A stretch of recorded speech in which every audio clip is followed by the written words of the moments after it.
that off. You're welcome.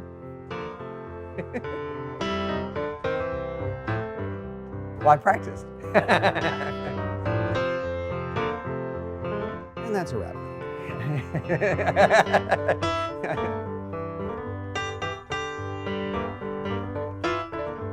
I was 19 years old when I started as a volunteer. I met George Mallory at the church we attended, and he interested me, or asked me if I'd be interested in joining the Future Firefighters of America chapter here at Merriam. And I was busy with sports and stuff and really didn't take at that moment. After graduating high school, I went to work at the school district in the arts department, and my boss's husband was a Kansas City, Kansas firefighter. Went to a party, we talked for a while, and I ended up applying to be a volunteer at Merriam, and got on in '85. Yeah, I've never had a real job. Early days of Merriam was, we had a large amount of volunteers, maybe, I don't know, I think somewhere in maybe 25 or 30 volunteers at some point in time. Or at least 25 or 30 members, you know, of which 12, 15, I think we had 15 employees, so the rest of us were volunteers. And even the off-duty paid firefighters were coming up off-duty for calls. The first rig I learned how to drive was a stick shift 1965 War de la France. They put fourth gear in a place where it hurt my shoulder to put it over there. It was hard to drive. It wasn't double clutch, so I didn't have to learn how to do that, but it was a good rig though. Then we had a couple of Pierces. We had the station fire in 1984, so I started right after that. And so both of the truck and the engine had the same cab because they'd been replaced at the same time because of the fire. We had 3/4 boots, long coats, and the helmets were some kind of like a composite. They weren't leather, but they were the traditional style before the salad bowls came in quickly thereafter. I remember my first training fire. We didn't have hoods at the time, and I remember being really surprised at the heat. That was like, wow, that's really hot. And then realizing after having a hood in the next training fire and realizing how much protection you had from that equipment. So that was good. We got bunker pants eventually, cut all the tops off of our 3/4 boots and used bunker pants. We always had SBA, but they were the steel cylinders, so they were really pretty heavy. And I remember a councilman was at one of our fires, and he picked up a composite cylinder. We were transitioning between composite and steel, and he picked up one in each hand and said, "Oh, I don't need to take this one, it's full." No, that's how heavy it is. It's empty. Like, we got to get you more of these. Yes, we do. That'd be nice.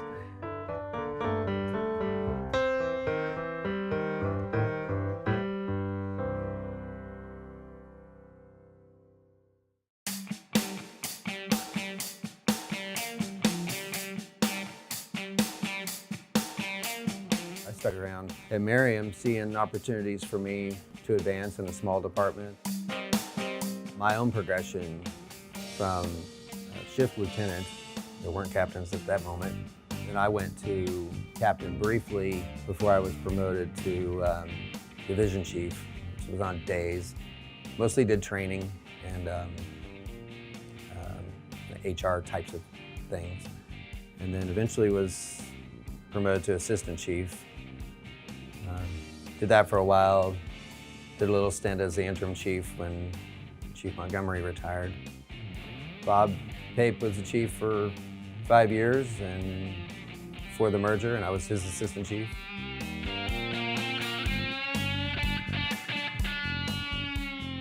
Mergers aren't generally kind to the executive staff.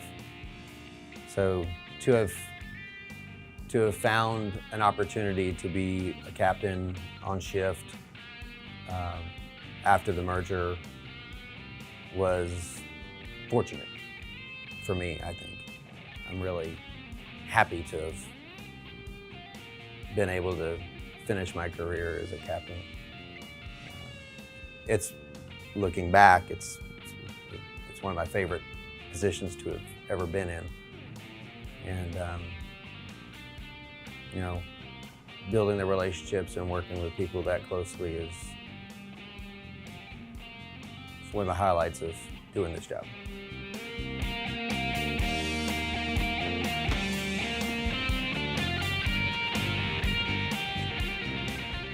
I think Merriam and Overland Park worked together to make sure that things were done right for everyone. I know that the people that were involved benefited, the employees. I know the citizens benefited, and I know the two cities benefited. So it was just a kind of a perfect opportunity to really win on all sides.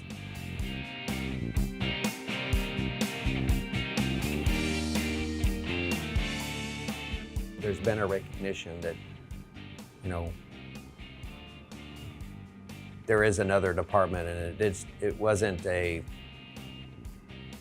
total disregard of.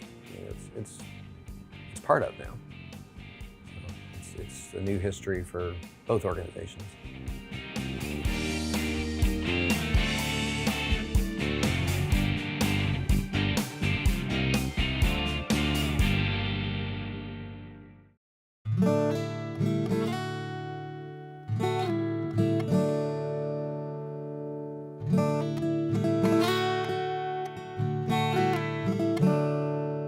I'd say Joe Weaver was probably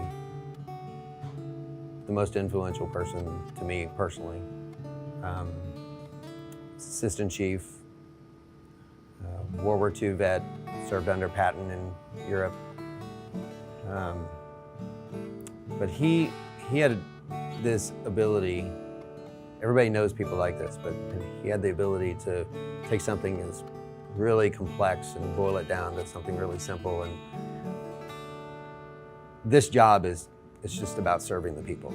And that's it. Don't overcomplicate it. That's what it is. That's just probably the single thread that runs through my whole career, that ties everything together. It's a model that, you know, if you ever question what you're doing, match it up to that model. Does this serve the people? Does this serve my crew? Does this serve my department? Does this serve the citizens? And if it doesn't, there's your answer.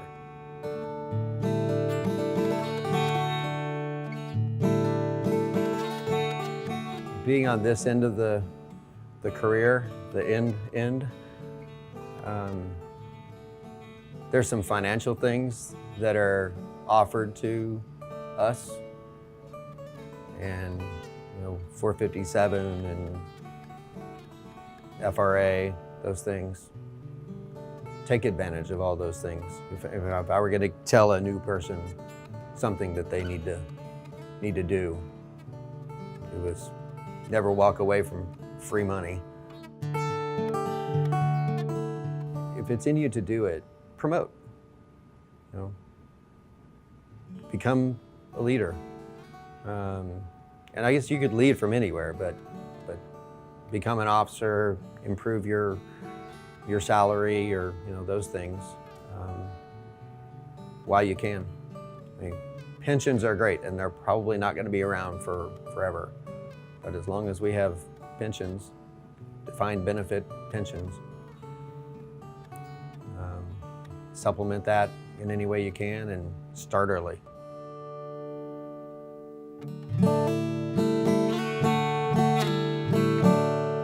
You hear the saying, I won't miss the circus, I'll miss the clowns. And there's an element of that that's true. I mean, there's the relationships that you build in this job with the people you work with are a big deal. And it's the thing that I'll miss the most, for sure. So that part of it is bittersweet. But hey, I'm retiring. I'm not dying. I can call. We could text. Well, the plan is to sell it all, buy an Airstream and a pickup truck, and leave. Travel the country, do the national parks and presidential library tour for however long that takes, a couple years maybe. Meanwhile, we'll be kind of looking around for maybe places to build something. We'll see. We may travel for 10 years for all I know. We'll just play it by ear. Don't have to do anything, I suppose.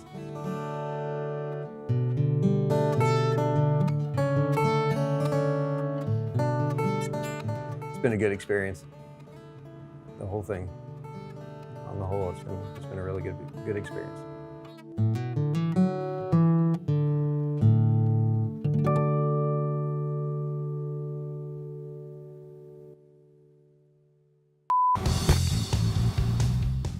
I can sleep on linoleum with no pillow.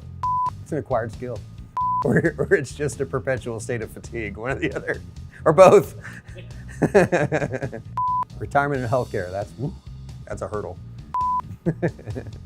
Hey, I did get through this without one cuss word. That's pretty good. Nah, that's enough. It's a wrap.